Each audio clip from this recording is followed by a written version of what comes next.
bil sem povabljen na večerjo, k eni družini, ki ima med drugim sina, ki mu je ime Hajre. In ko sem hodil do njih, sem razmišljal o tem, kaj pomeni Hajre, odkud to pride. Zdaj se mi je hecen ime. No, in med večerjo vprašam, poslušajte, kaj pomeni Hajre? Razmišljajo, noben ni vedel. Potem v nekem trenutku mama reče, mislim, da je to Svetega pisma. Svetega pisma. Pa kdo v Svetem pismu je Hajre? Ni mi bilo jasno, nisem mogel dojeti. Potem v končni pas ugotovimo, da gre za Jairja. In ko jaz to ugotovim, rečem, pa to je Jair, to je Marko 5, to je v Evangeliju. In sem rekel, dajte mi Svet pisem. Vzamem Svet pisem in preberem Marko 5. Prav takole. Tedaj je prišel eden od predstojnikov shodnice, Jair po imenu.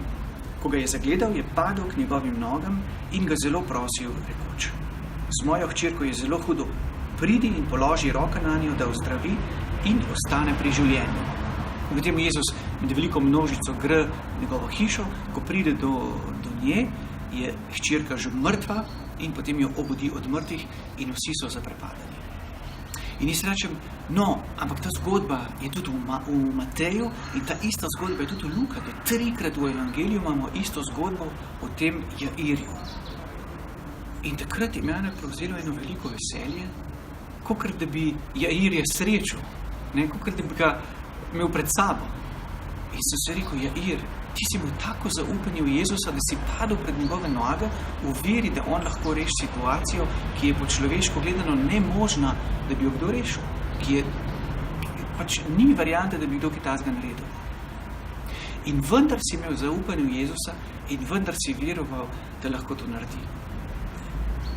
In takrat sem dojel, da lahko Jairja v bistvu vzamem s sabo v življenje in da ga lahko prosim, da mi pomaga, da bi imel tako vero kot on. In kar naenkrat mi je ta ime Jair, čeprav je malo hecen za slovenska ušesa, ampak vendar mi je postal všeč Jair, a ni dobro.